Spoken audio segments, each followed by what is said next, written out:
and this Hangout on air is live. All right. Hey, everybody. Happy Friday. Today is March 4th, and you are watching my community manager Hangout.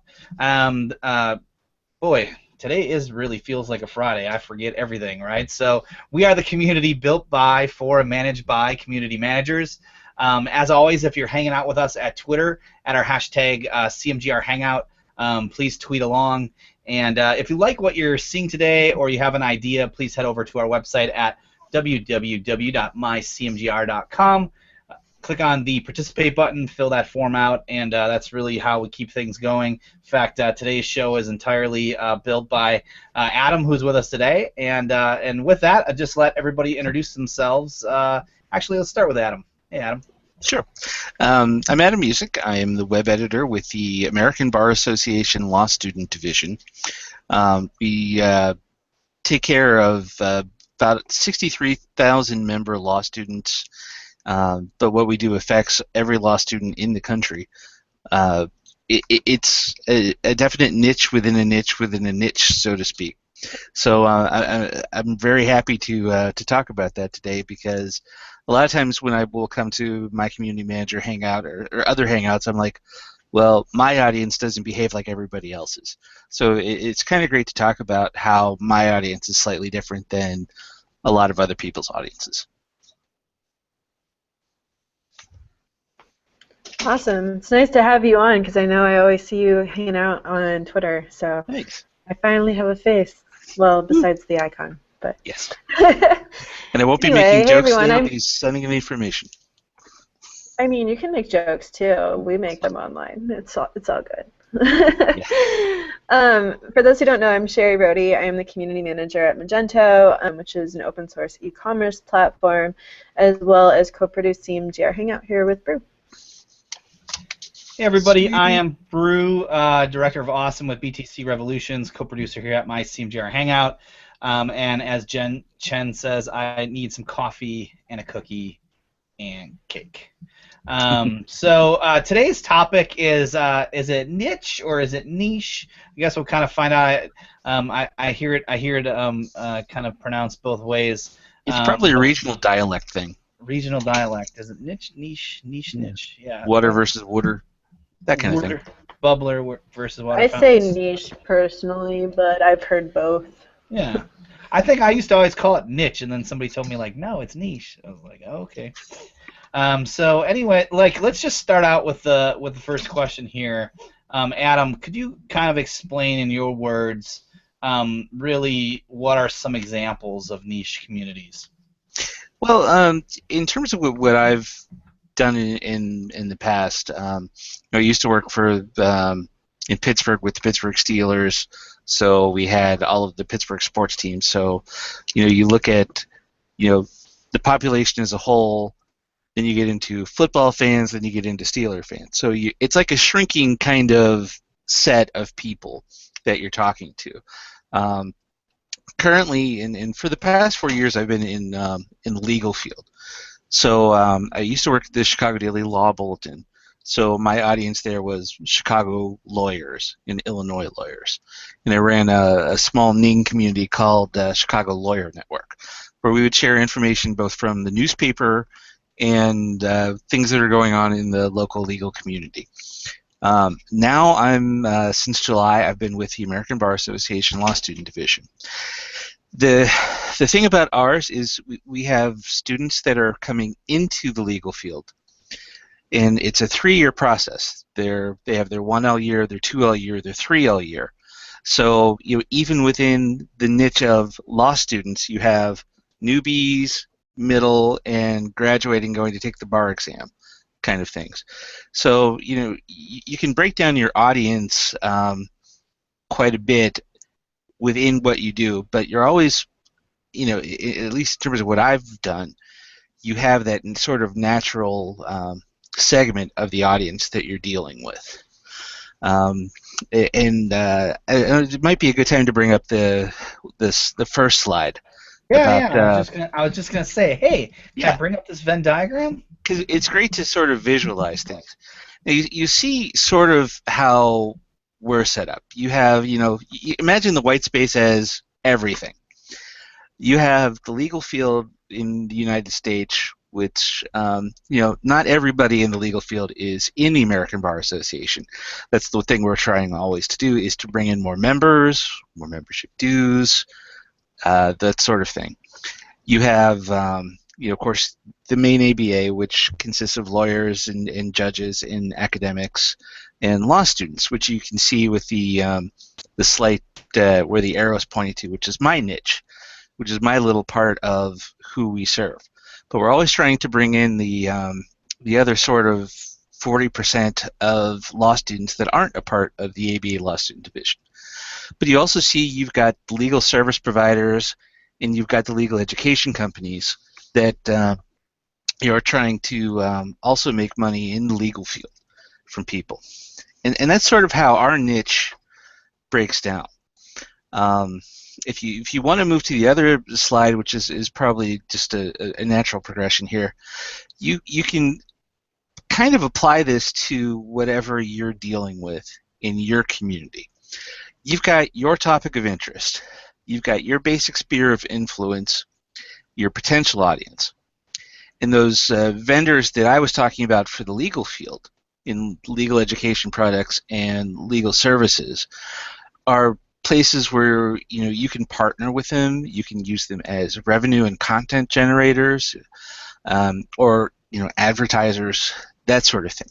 So the niche model is probably going to be different for everyone. You might have a greater slice of this Venn diagram that you're dealing with, but you can see for us it's a small part of the legal field.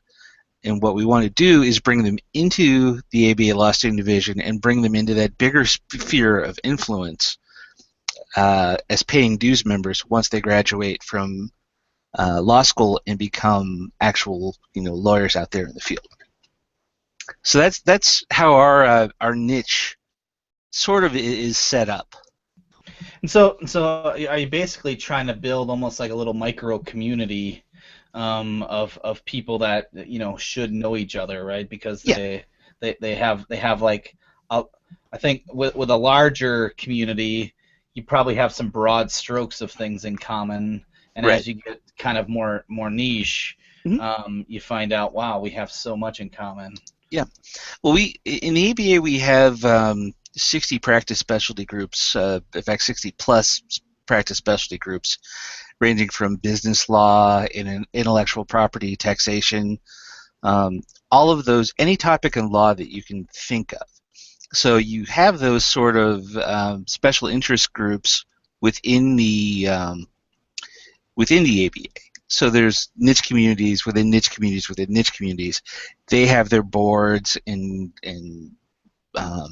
commissions and all of that set up to serve young lawyers and old lawyers as well. So what we're trying to do is to bring them in, show them our value, and get people to network.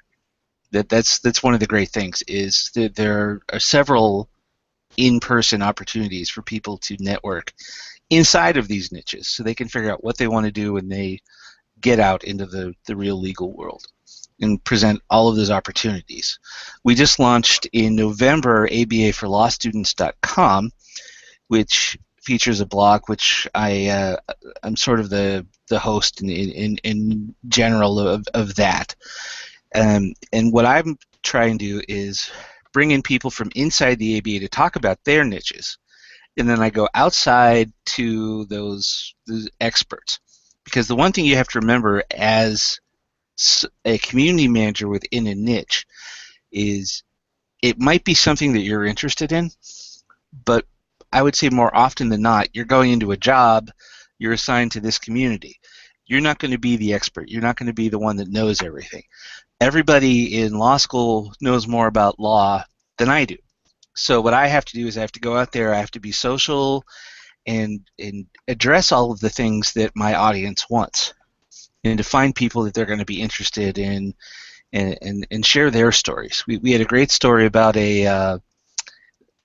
someone who's in big law right now who got pregnant 7 or 8 months before the bar exam and talking about, well, I'm going to have to take the bar exam with a baby. And that story did really good.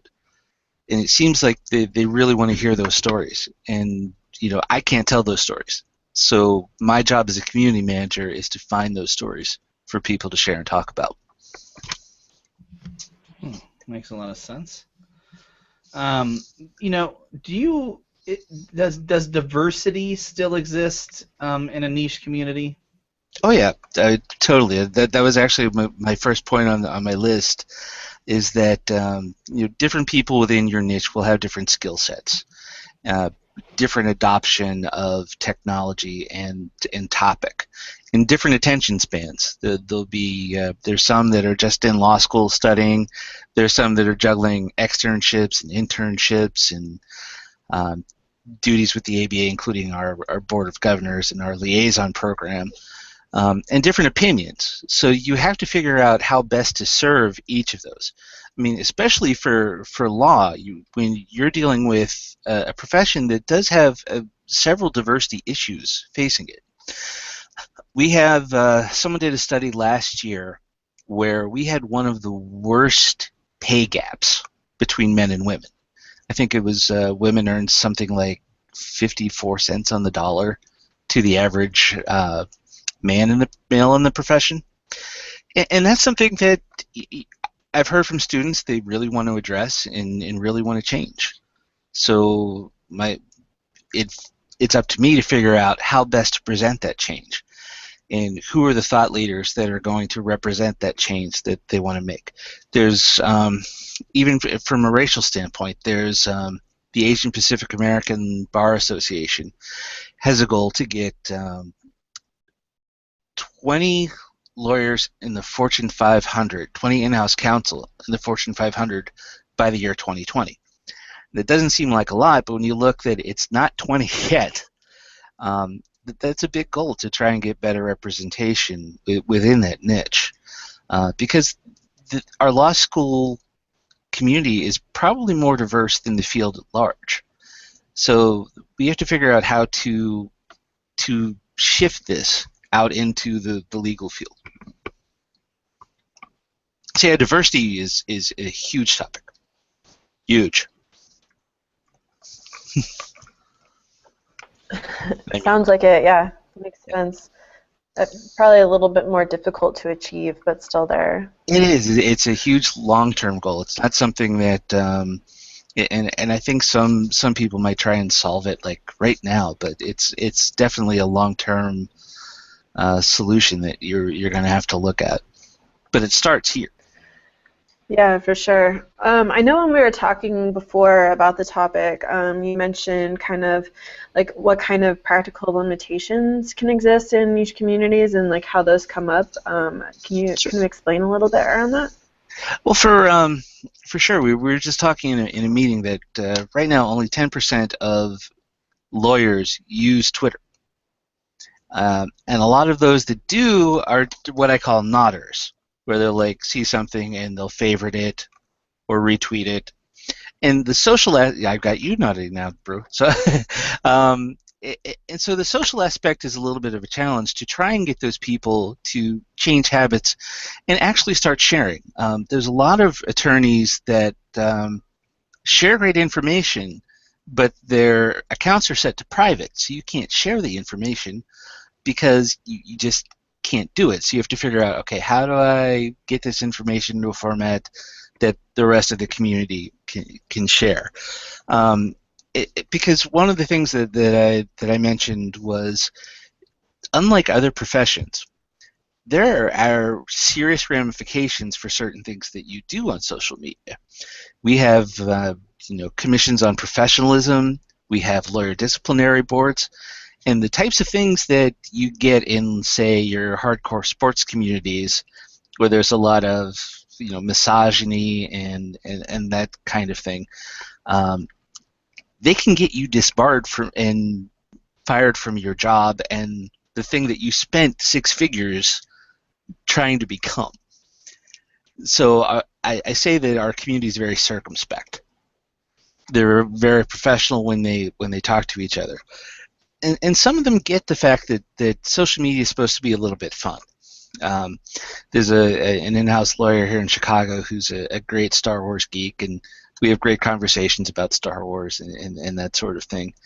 And there's others that go completely the opposite way, and they're very outspoken, but they're still very circumspect about, personal attacks and those sorts of things. So it's when I've seen other hangouts, I'm like, well, the behavior in my community kind of makes some things that others are doing less scalable, less applicable, and you have to figure out some new ways and new ways of looking at a traditional social media audience and applying that to your niche. It may be different. It's not a sort of plug and play sort of thing with several options. No, that makes sense. Do you have any good examples of how you've done that, or? Well, we started. We had a haiku contest not too long ago, a Supreme Court haiku contest, and I created something called Haiku's Day, where I would go into the main account and I would tweet out a few things. Myself and one of the other community managers who does Anchorwick Books, we look at hashtags that are trending, and we'll try and apply the book titles to that hashtag. Like there was food a book, and we took Supreme Ambitions and we did Supreme Taco Ambitions and things like that. So we found it, and that got a lot of good traffic. Last week when people were taking the bar exam, our director tweeted out to everyone taking the bar exam, and it was every trinket going, "May the alts ever be in your favor," and that resounded with our audience. So when you look at that diagram of needs, they're normal people. I mean, they're not just lawyers 24/7. They're also normal people. If you can find ways for them to act like a normal person on Twitter and give them those options to have a little bit of fun with all the serious stuff that's going on, it's great. It's fun. It's rewarding, too. Nice. It shows that you're not this big faceless thing that just keeps spitting out links of stuff to your blog and your events. I think... Yeah, no, for sure. And I think that applies across several communities, really, because even if your community is about e-commerce, for example, you only get to know someone so much talking about e-commerce or development. At the end of the day, you end up talking about, your pets or whatever, whatever it takes to really connect with that, normal person. Well, normal is whatever, but the other person, beyond occupation, beyond whatever that initial connection was. I think to take any kind of community connection deeper, you end up going beyond the original point of the community and the original point of connecting. Yeah, I mean, we're all humans, so we need that social layer, right? I mean, in just about everything we do, we want to know about people, and more than just that one thing. Right. So all right. So since we're kind of talking about, we talked about, I guess, the practical limitations. But I'm curious, since a niche community is so not small, but I guess you could say, well, so niche, right? So I mean, I would imagine it's a little tight knit. It's a little more intimate. Do you still find that you have trolls there? We really don't. That's the nice thing is again with the professionalism angle, you get some people maybe wandering in on a topic. We had a story from an Innocence Project that had the woman that was convicted in Italy and then unconvicted in Italy. Then there was all the back and forth, and someone came in and was ranting about how she's guilty. And I'm like, I don't know. I don't necessarily want to get into this argument. But it's not within the niche that our trolls happen. I was lucky in the 4 years I was at the Law Bulletin to even get something that rose to the level of, do I have to think about this before I share it or retweet it or favorite it or get into this conversation? So I that's kind of been the nice thing, that I don't really have to deal with trolls. And watch tomorrow, everyone will be coming over to a BA-LSD and trying to get into a troll war or something. I don't know, but it's They'll nice. show up at your door. So we heard you want some trolls. Oh, yeah, trolls. We got them. But it's a nice thing to know that even if they do show up, it probably won't be our people who are the trolls. So, which is kind of nice. I don't think we've ever had to block anyone from commenting. Because again, those comments are record. They can go back to your state bar. They can go to your firm, and it all reflects back on you. I have to just say this because I thought it was funny when I heard the soundbite of like she's guilty. I thought of like that scene from Monty Python in the Search for the Holy Grail when they're like, Yes. burn her, she's a witch. So anyway. It's like even when we get into those discussions, they're more an analysis of the law behind what's going on instead of analysis of the person that's making us discuss the law. One good thing that we brought up in the meeting that I just came from is every week our social media editor watches Better Call Saul to see if he violated any of the code of ethics for us. So every week he puts out a tweet saying, well, this week nothing happened on Better Call Saul that was unethical, per se. That's not always the case for him, but they'll analyze that and they'll send a tweet out about it, which is great. There are plenty of shows that we can weigh in on, and a couple of things that sort of are in the hopper were, Making a Murderer, the oh God, why does the podcast escape me? With the guy that Serial, yeah. I don't know why that escapes me. It should not. But there are people within the legal community that do analyze the law behind that. And it's great because it's great content. It's a great discussion. It has practical applications for our niche. Yeah, that's pretty cool. Yeah. All right, so I'm going to move us into question number 5 here, for those of you paying attention at home or at work. So what does personal branding look like in the niche communities?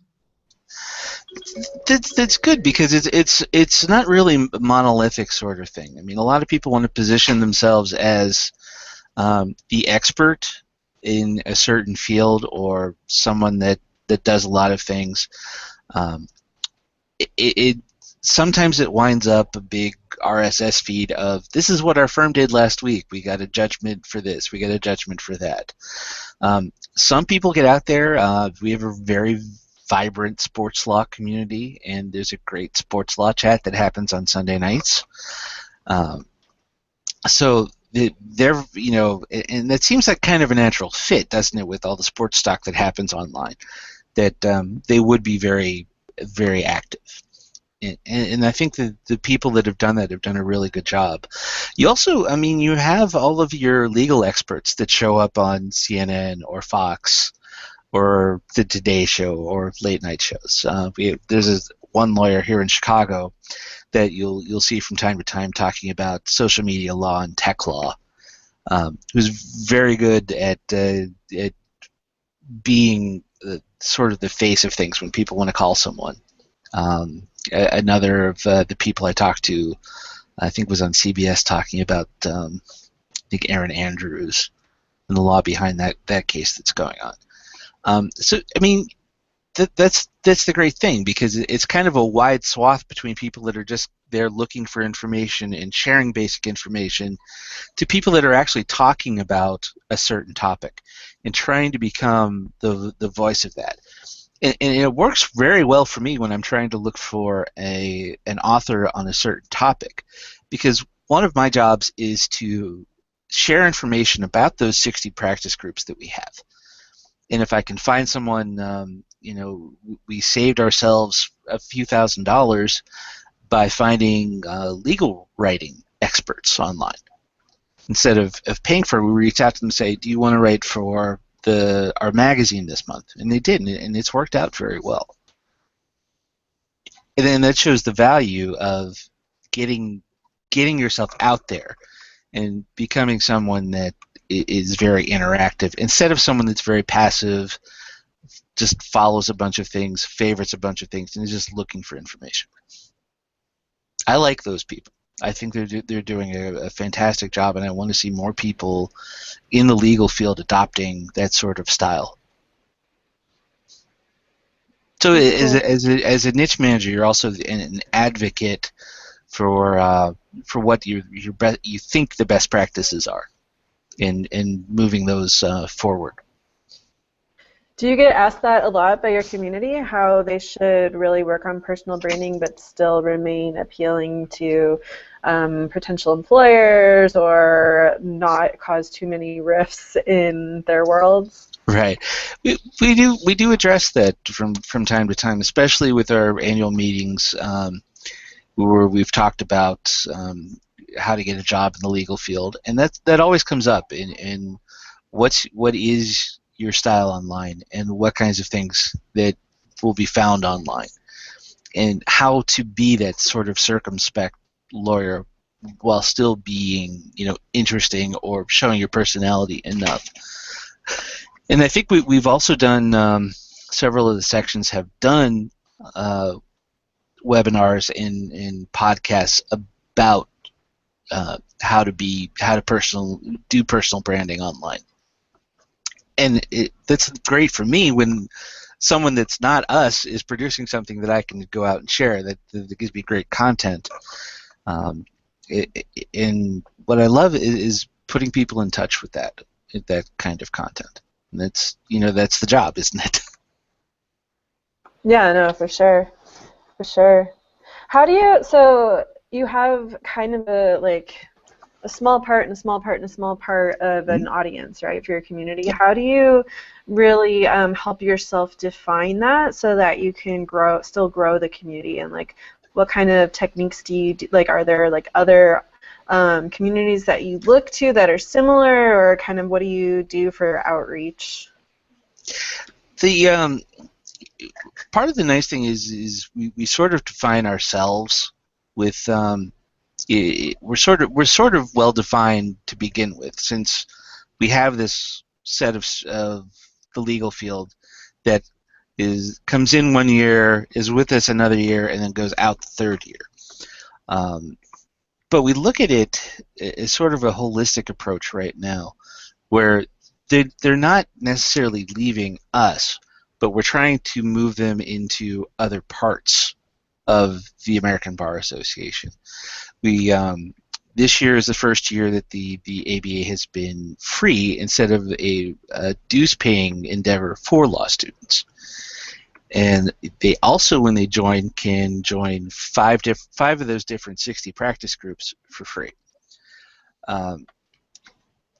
So a lot of what we're trying to define ourselves is to help the students define themselves as well.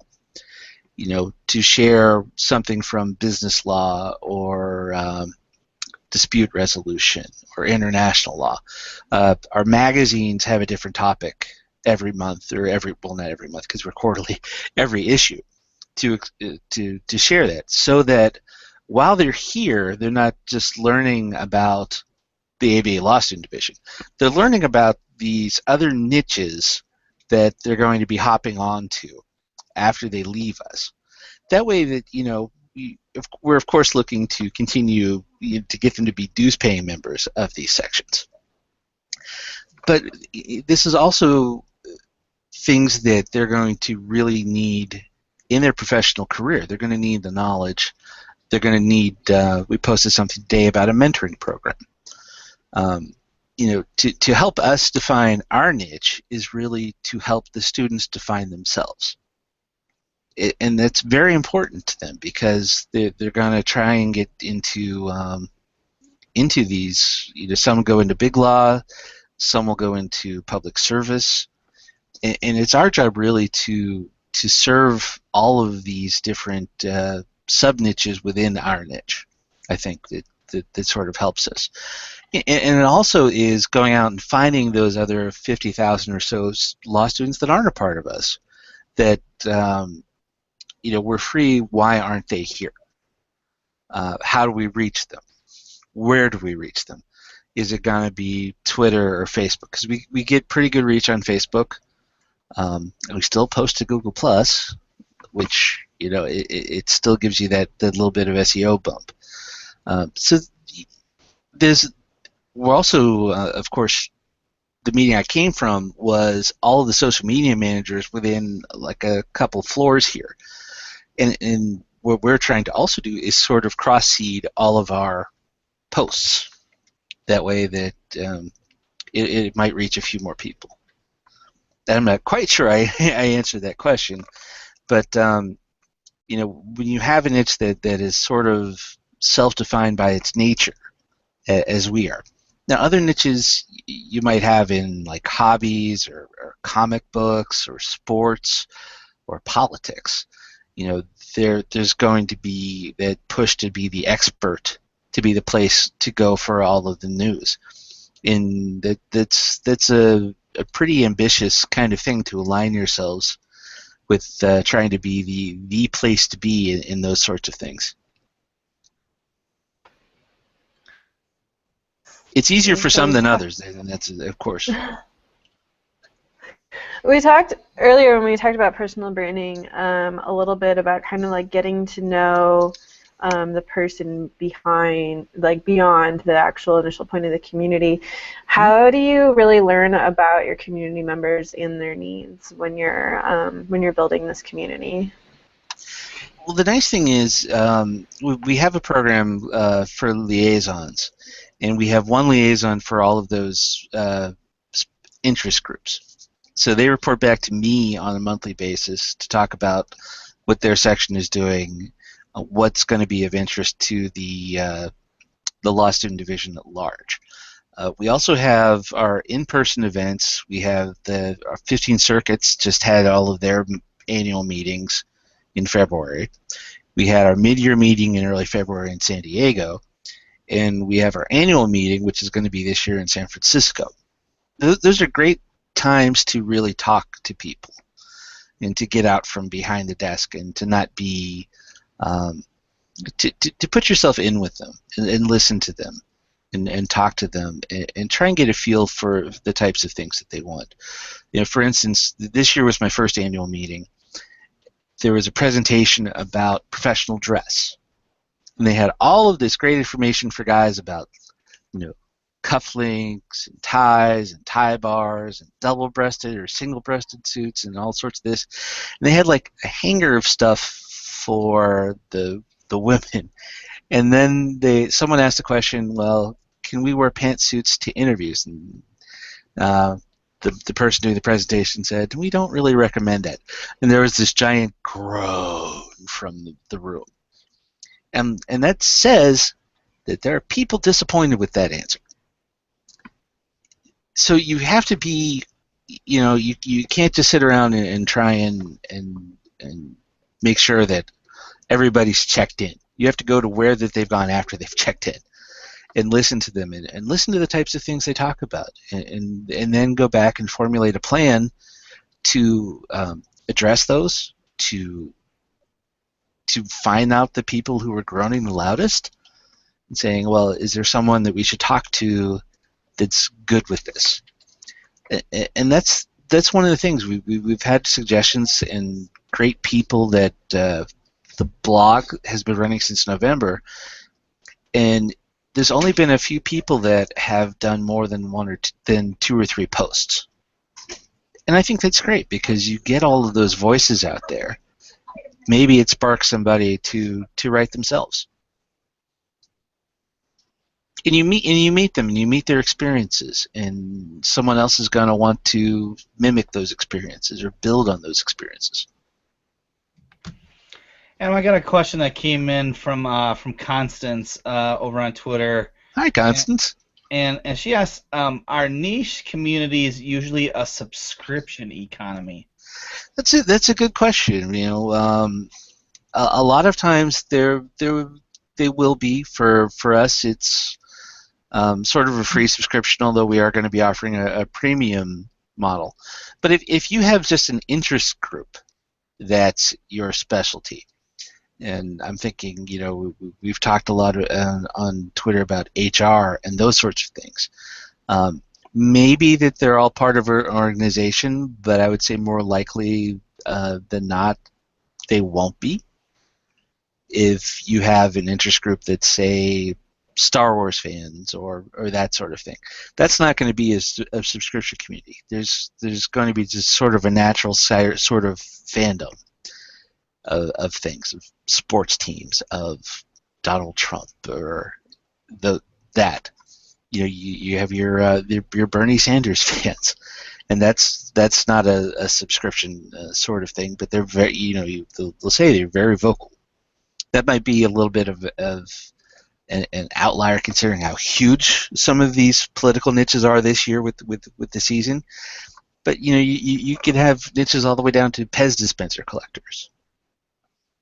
So yeah, I mean, a lot of times it makes sense for the niches that do have a subscription and a database of their users to be very vocal and very active, and to you'll hit a lot more of those with email marketing, I would say, than social media, but you'll find them on social media as well.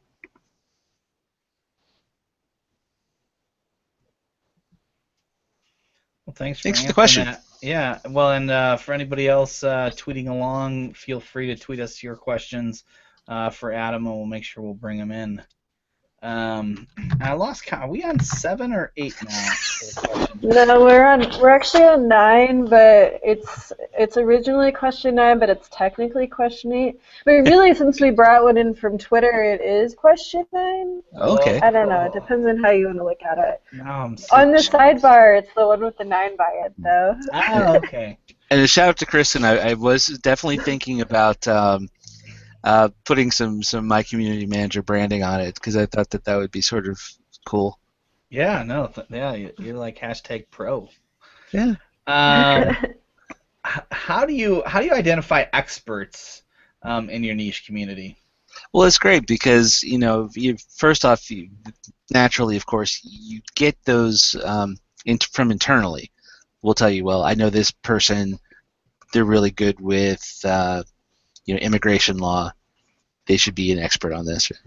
There's someone hosting. We're going to be doing a mental health day a webinar later this month. So we have our experts from the Dave Nee Foundation who we work with. But you look online and just sort of Google a topic that you're interested in, and you'll find a dozen people. And then you just kind of go through and you vet how credible their information is, what kind of interaction they get once they post something. What their history is in terms of something. So you'll find an expert sometimes, and then you go look at the history and you're like, maybe not so much. But then there are definitely enough people that you can sift through mentions and topic areas, and you find them. You go look at their websites. You go look at their blogs, and you say, you ask yourself, is this something that I find to be credible information? Then maybe you run with them once, and if there's a good reaction, if there's enough page views, you bring them back and say, here, do you want to keep writing? This would be great. And that's looking at your analytics is a great way to gauge whether you're doing something right or not, and whether people are kind of adopting what you're adopting.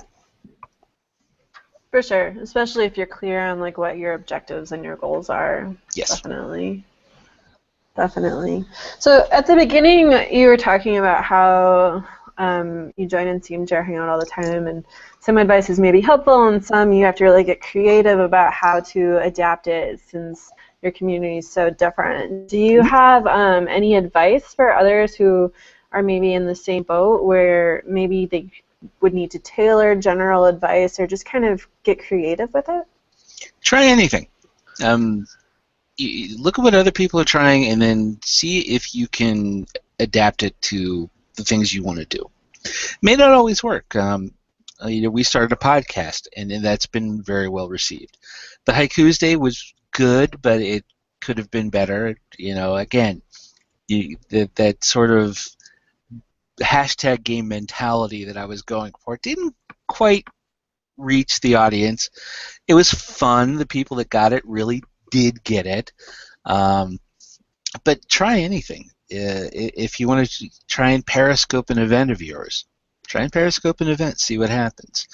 If you want to just throw a microphone up and record something like I'm going to do Monday with our Rule of Law initiative, I'm going to record it, post it as a podcast, and see if people are interested in it. If nothing else, it curries some goodwill within your organization that you're working with a different wing of it to share content with your niche. That's another thing you're doing as a niche person. You're within an organization like ours, is you're really introducing other parts of the organization to your niche and vice versa. So it really is a two-way street, and the more you can do with that, and the more things you can try, because I'm sure that your senior lawyer section is going to behave differently than your sci-tech section. They're probably going to be better adopters of technology. I would think that would go probably without saying.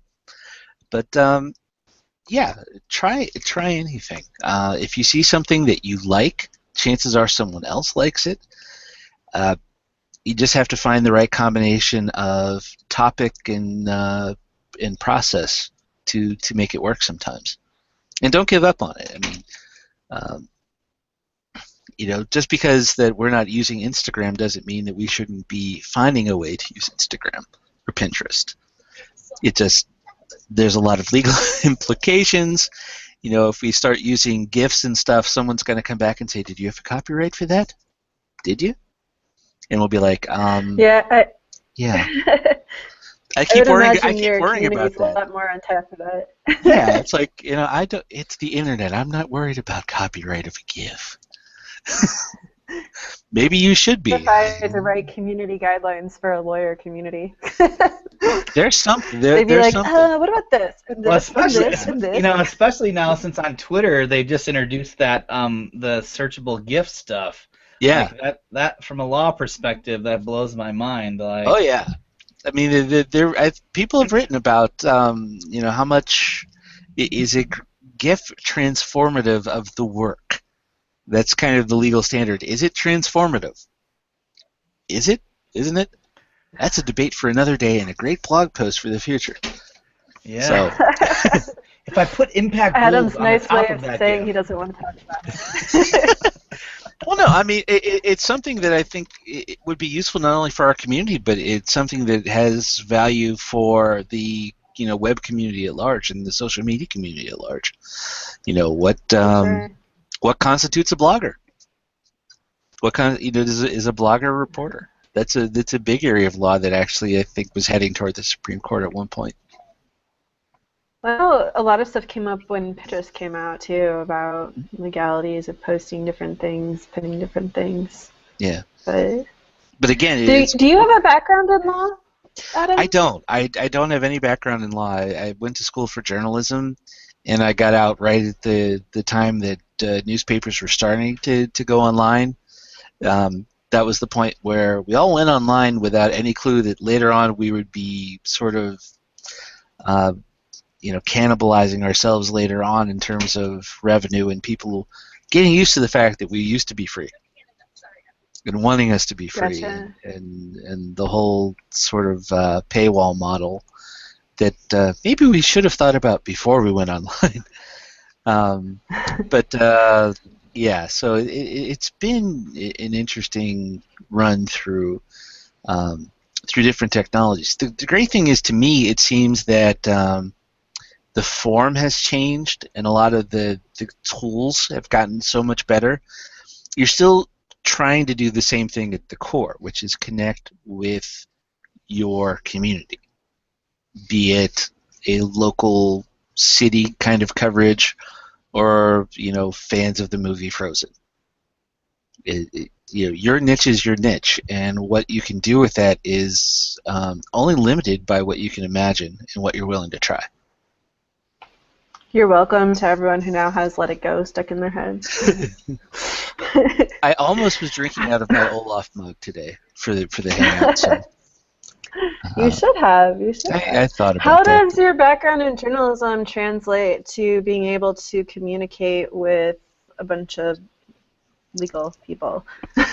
Like, how does that work for you? How do you make sure that like you can speak their language and really interact with them without Sure. having come from that background?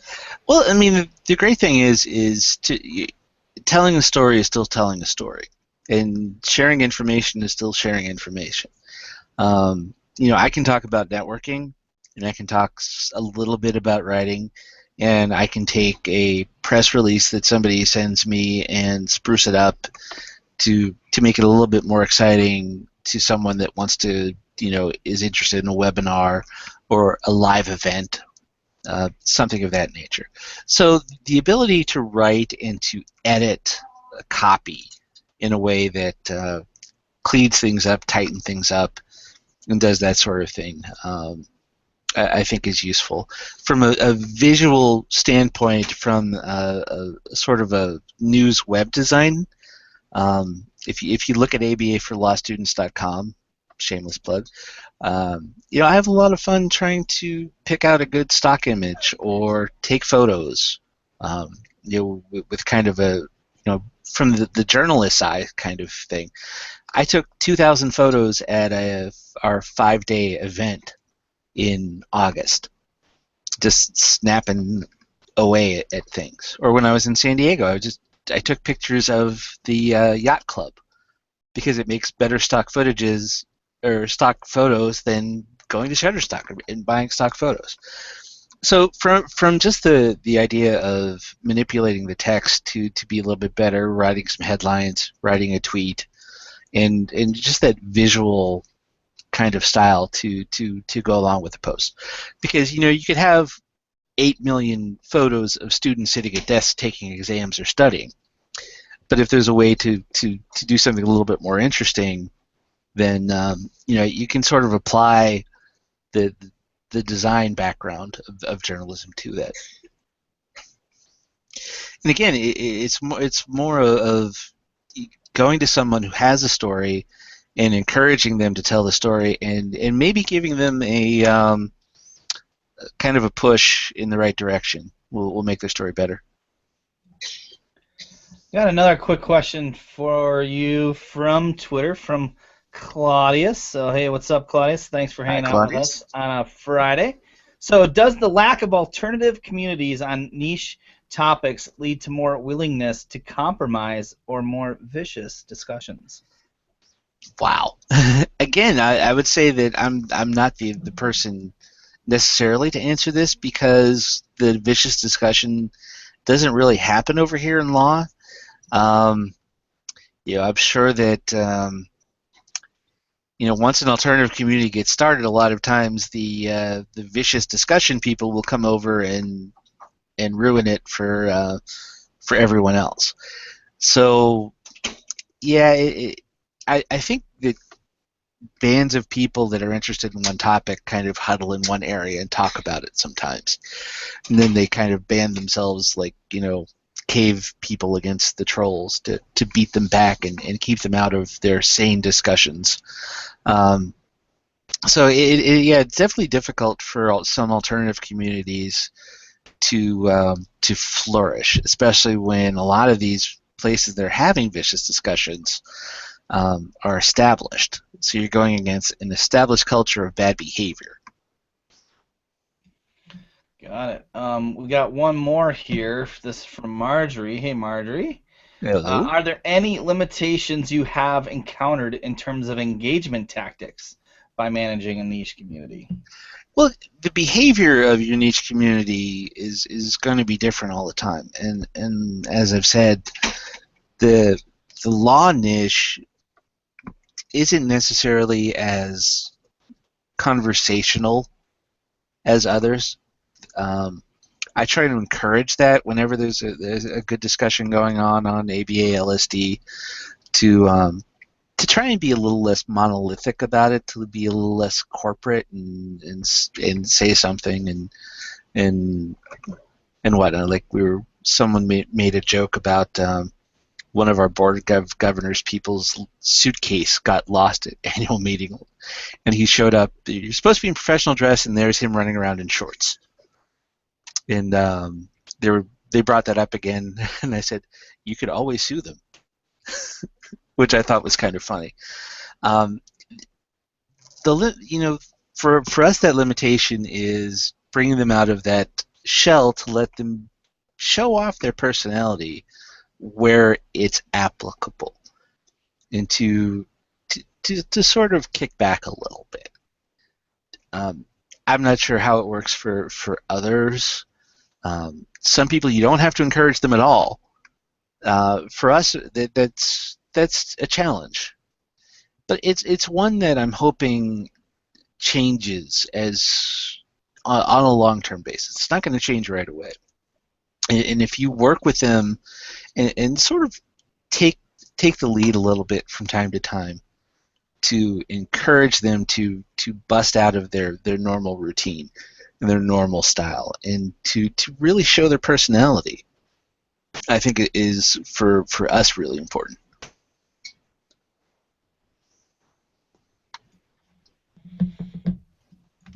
You got anything else, Sherry, that you wanted to ask? Ooh, slides. No, I think I'm good. I mean, Adam, this was your topic. Is there anything that we didn't touch on? I know we've like massively put you in the hot seat today, so thank you. You've done a great job, by the way. Oh, thanks. Yeah. I'm enjoying being here. No one soloed for a while, but you really did well. And I'm really curious if anybody hang out with us or on Twitter, if they have their own niche that they have, issues with, or they would like to behave slightly different, or has by its nature a challenge. I think it'd be something great to talk about, with me just kind of off the chat, or in future my community manager hangouts and those sorts of things. Because the more we talk about things, I think the more we might see that there are similarities between the law and bronies, for example. I'm sure out there are law bronies. I don't know. Will they tweet? It would be a very interesting. Will they admit it? I don't know. There has to be. There has to be. There has to a brony be that practices law. I mean. Exactly. So, I mean, there are similarities between our niche communities and just our communities in general. But there are also going to be these special sorts of differentiations that make it rewarding for our niche and make it a great opportunity for us to really achieve something by helping them learn about themselves, helping them learn about the technology, helping them connect with other people. Because as we say, that's what it's really all about when you're managing a community. Yeah, well, and it's interesting from my perspective on the marketing side of things. Like, I look at niche interests, right? And so we'll find niche communities that we know are gathering online around an interest, and then as the brand figure out like how do we relate with this niche, right? So bronies as an example, right?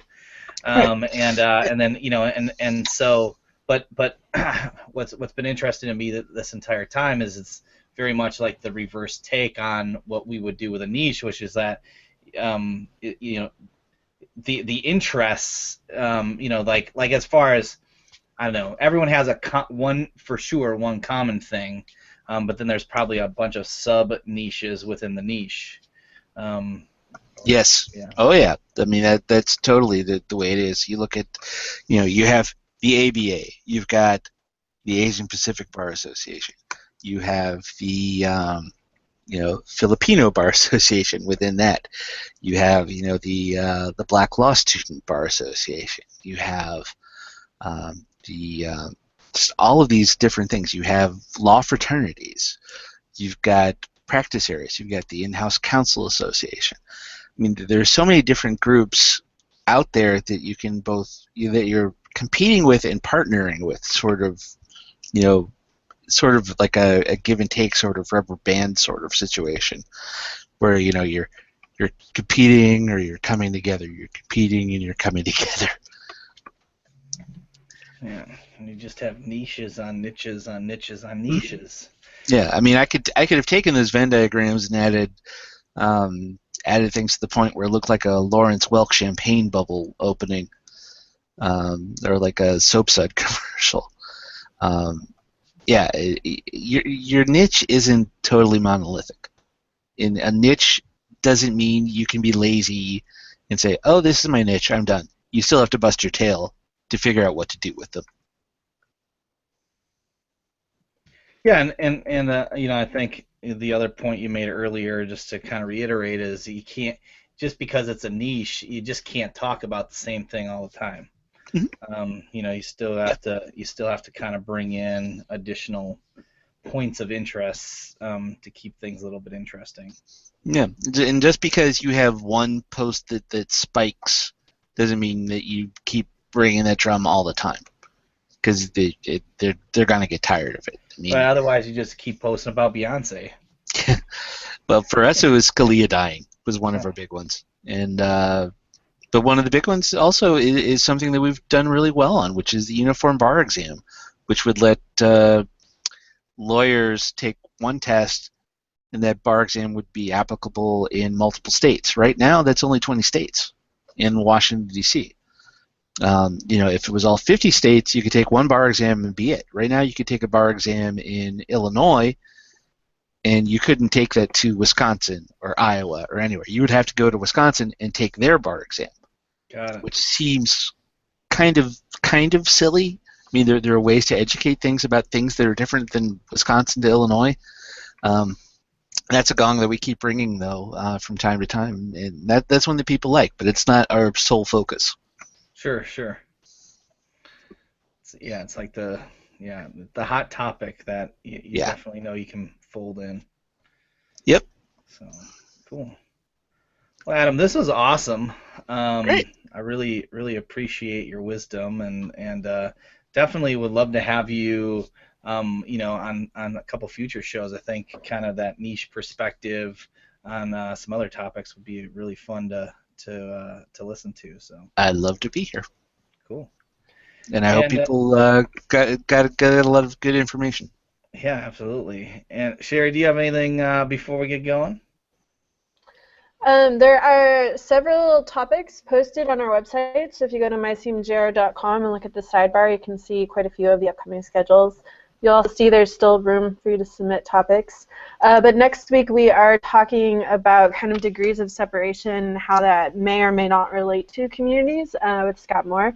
It's been something he's been thinking about lately, especially with the push that Facebook did a couple of weeks ago or so.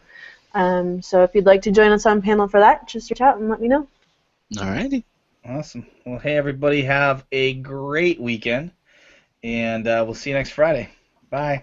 Bye. Bye, everyone. Thank you.